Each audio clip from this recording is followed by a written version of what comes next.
अहमदनगर दक्षिण लोकसभा भाजपाचे उमेदवार डॉक्टर सुजय विखे पाटील यांच्या निवडणूक प्रचारार्थ 28 मार्च रोजी सकाळी 11 वाजता जामखेड येथील तहसील कार्यालयापासून भव्य रॅली काढण्यात आली होती। या रॅलीत नामदार तथा अहमदनगर जिल्हा पालकमंत्री राम शिंदेंसह नगर दक्षिणेचे उमेदवार सुजय विखे, भाजपा तालुकाध्यक्ष रवी सुकसे, माजी पंचायत समिती सभापती भगवान मुरुमकर, विद्यमान सभापती सुभाष आवाड, नगराध्यक्ष निखिल घायतडक, सर्व नगरसेवक सह तालुक्यातील सर्व भाजपा व मित्र पक्षाचे कार्यकर्ते, पदाधिकारी, स्थानिक नागरिक, मतदार, महिला व पुरुष यांनी आपला मोठा सहभाग नोंदवला होता। ही रॅली तहसील कार्यालय जामखेड पासून नगर रोडने राज लॉन्स येथे आली। त्यानंतर येथेच सर्व कार्यकर्ते व पदाधिकारी, मतदार, महिला व पुरुष यांच्यासह उपस्थित मेळावा संपन्न झाला। या मेळाव्यात बोलताना उमेदवार डॉक्टर सुजय विखे व पालकमंत्री नामदार राम शिंदे यांनी विरोधकांवर हल्ला चढवत भाजपाचा उमेदवार जास्तीत जास्त मताने विजयी होईल, कारण जामखेड तालुक्यात सर्वांगीण विकास पक्षाच्या माध्यमातून झाला असून सर्व मतदारांवर आपला भरोसा आहे, तेव्हा जामखेड तालुक्यातून सर्वाधिक मताची लीड देऊ असे प्रतिपादन केले। या मेळाव्यास प्रचंड गर्दी झाली होती। उत्तरेचे नेते ज्यांना मुख्यमंत्री व्हायचे ते नगरमध्ये येऊन थांबलेत आणि असंख्य असे मंत्रिमंडळाचे सदस्य आहेत, त्यांनी या ठाम निश्चय केलाय की आपल्याला कुठल्याही परिस्थितीत या महाराष्ट्रामध्ये कुठली जरी लोकसभा नाही आली पण नगरची जागा पाडायची। तर मी त्यांना विनंती करतो की एक सुद्धा माणूस मागे सुटायला नको।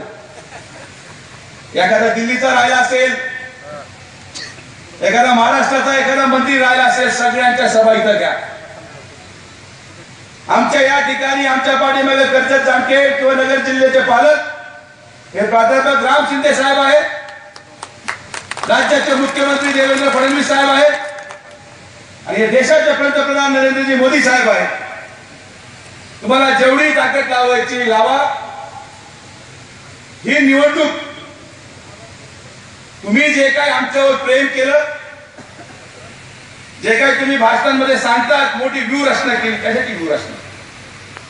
तुम्ही एकदा तालुक्यांमध्ये गावोगावी फिरायला तर सुरू करा। सुजय विखे किती घरापर्यंत पोहोचला तुम्हाला याचा अंदाजच नाही।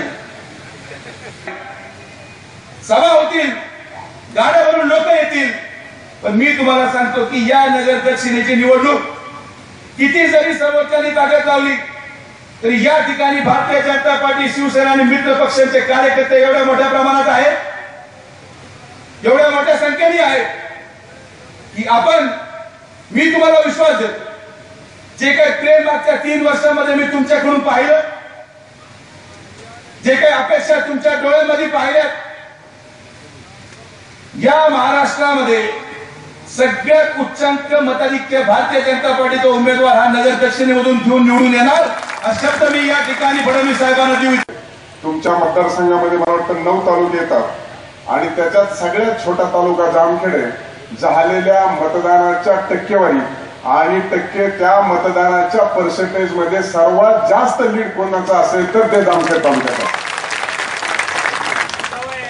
तुम्ही देखील ते भाषणामधून सांगितलं, अलीकडच्या काळात सर्वेचे जरा जास्तच पेव फुटले। मत्ता करता तुमच्या तालुक्यातले अजून टँकर बंद होईना, आम्ही 4 वर्षात बंद करून टाकले। आम्ही म्हणतोय टँकर बंद करायचे, म्हणतो टँकर पाहिजे का?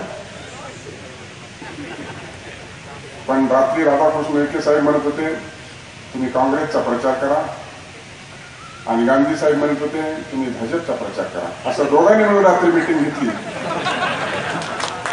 फेसबुकला कुठेतरी आज पेपर आहे कोणत्या तरी, आमचं गाव तर असं होतं सगळ्या गल्ली गोळात कामं चालू। लोक म्हणजे एवढं लीड डॉक्टर सुजय विखेंना 23 एप्रिलला आपण देणार आहोत आणि 23 मेला मतदान मोजल्याच्या नंतर तो आपला आकडा बाहेर येणार आहे।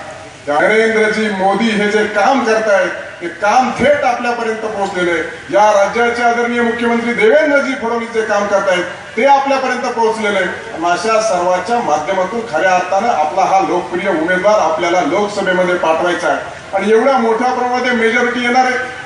प्रीपोल सर्वेचा रिपोर्ट रात्री आलाय नेल्सनचा, त्याच्यामध्ये आपला उमेदवार हा 100% निवडून येणार हे देखील सर्वेने सांगितलंय। शेवटी या लोकशाहीच्या मार्गाने आपला लोकप्रतिनिधी आपल्या जर मनासारखा असला, आपली जर कामं करत असला तर त्याच्या एवढं मतदान दिल्याच्या नंतर, मताधिक्य मिळाल्याच्या नंतर तो आणखी वेगाने पळतो, आणखी वेगाने गतीने आपल्या विश्वास आणण्याचं काम करत असतो. त्या दृष्टिकोनातून आपल्याला काम करायचंय. आपला तालुका हा नगर जिल्ह्याचा शेवटचा तालुका आहे, परंतु शेवटच्या तालुक्याने अशी करामत करून दाखवायची आहे की ती करामत आपला उमेदवार कधी विसरता कामा नये, विसरलाच नाही पाहिजे. झाली का बैठक, चहा पाणी झालं का, असं एकाने दुसऱ्याला विचारलं होता. कोण असं कुणी फोन केला तुम्हीच ध्यानात आणा.